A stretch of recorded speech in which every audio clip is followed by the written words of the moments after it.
What if I told you the next war in space won't be fought with missiles, but with robotic arms silently refueling satellites in the darkness? No explosions, no warnings, just machines reaching out, giving dying satellites a second life, or turning them into something far more powerful. And the most unsettling part is that this is no longer science fiction. It's already happening. The story begins far above Earth, in a place where silence is absolute and darkness stretches endlessly. Thousands of satellites orbit the planet at incredible speeds. They guide your GPS, power your internet, enable global communication, and support military systems that shape global power. Yet, despite their importance, satellites have a quiet weakness. They don't explode or fall dramatically when they fail. They simply run out of fuel and become useless. Billion-dollar machines reduced to drifting debris. For decades, this was the unavoidable fate of every satellite ever launched. A slow countdown to irrelevance. But now, that story is changing in a way that could redefine how space itself is controlled. What just happened? In recent years, organizations like NASA and companies such as Northrop Grumman have achieved something extraordinary: robotic servicing missions in orbit. In one groundbreaking case, a spacecraft approached an aging satellite, carefully matched its speed, and used robotic arms to dock with it and extend its life. This wasn't a rough mechanical process. It was precise, calculated, almost surgical. A machine traveling thousands of kilometers per hour connected with another object in motion and performed a delicate operation without direct human control. And these systems don't just refuel satellites, they can repair them, reposition them, and even upgrade them. For the first time in history, humanity has created machines that can maintain infrastructure in space. Why? This matters.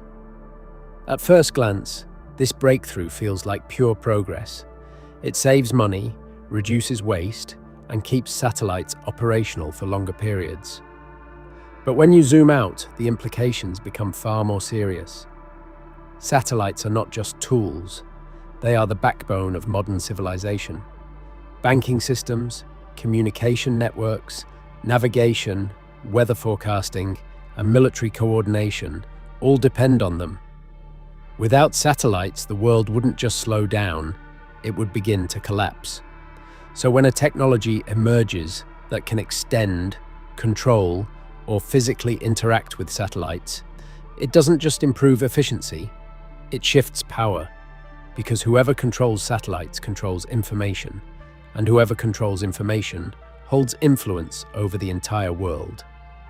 The hidden shift. For decades, satellites existed in isolation. Once launched, they operated independently, with no physical interaction from other spacecraft. That isolation created a sense of security. But robotic servicing has changed that completely. Satellites are no longer untouchable. They can now be approached, docked with, and manipulated. And this introduces a dangerous dual-use reality. A robotic arm designed to refuel a satellite could also interfere with it.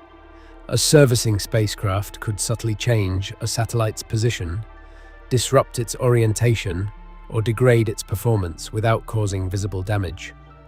No explosion, no debris, no obvious attack, just silent interference.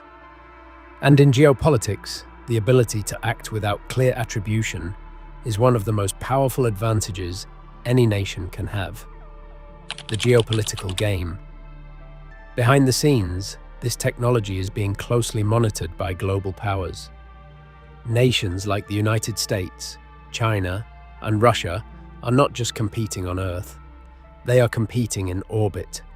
Robotic servicing missions are part of a much larger, strategic race. The race for dominance. A silent race is now underway, not just to launch satellites, but to control them after they are in orbit. The key advantage is reach, the ability to physically interact with objects in space without traditional weapons. Once in orbit, distance becomes almost meaningless, and robotic arms extend that reach even further. They allow one spacecraft to influence another with precision and subtlety.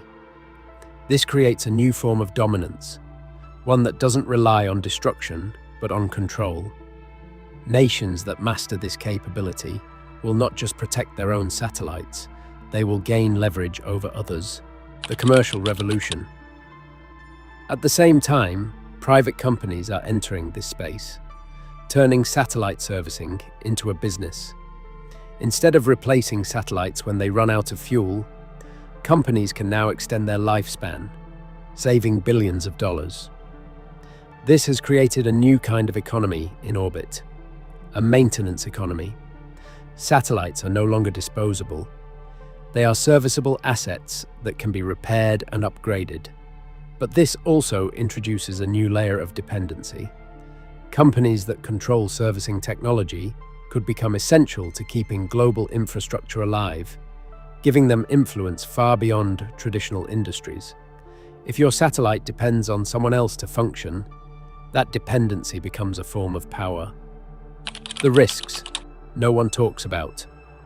However, this technology is not without serious risks.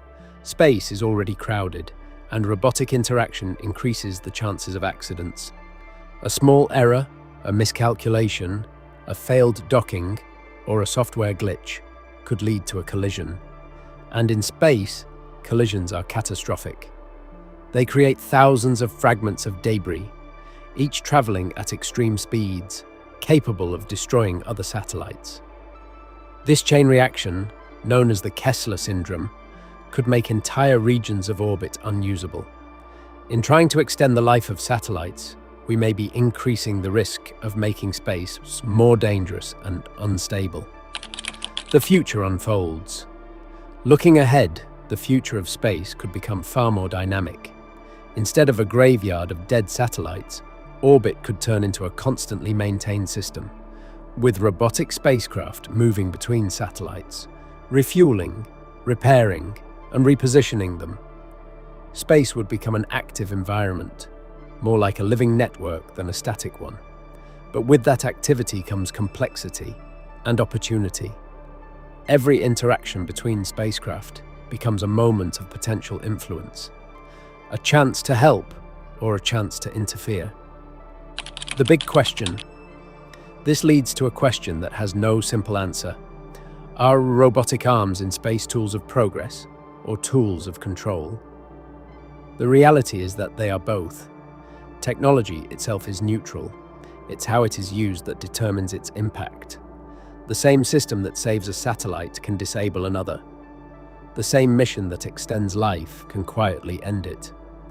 And in a domain with limited regulation and no clear enforcement, the line between cooperation and conflict becomes dangerously thin.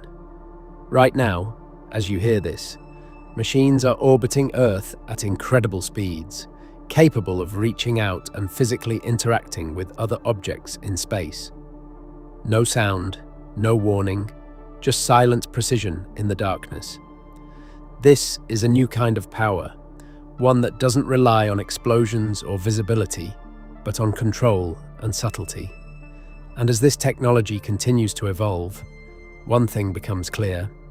The future of space will not just be about exploration, but about influence and dominance. Because in the silent vacuum above us, the ones who can reach the farthest will shape everything below. And by the time the world fully understands what's happening, it may already be too late.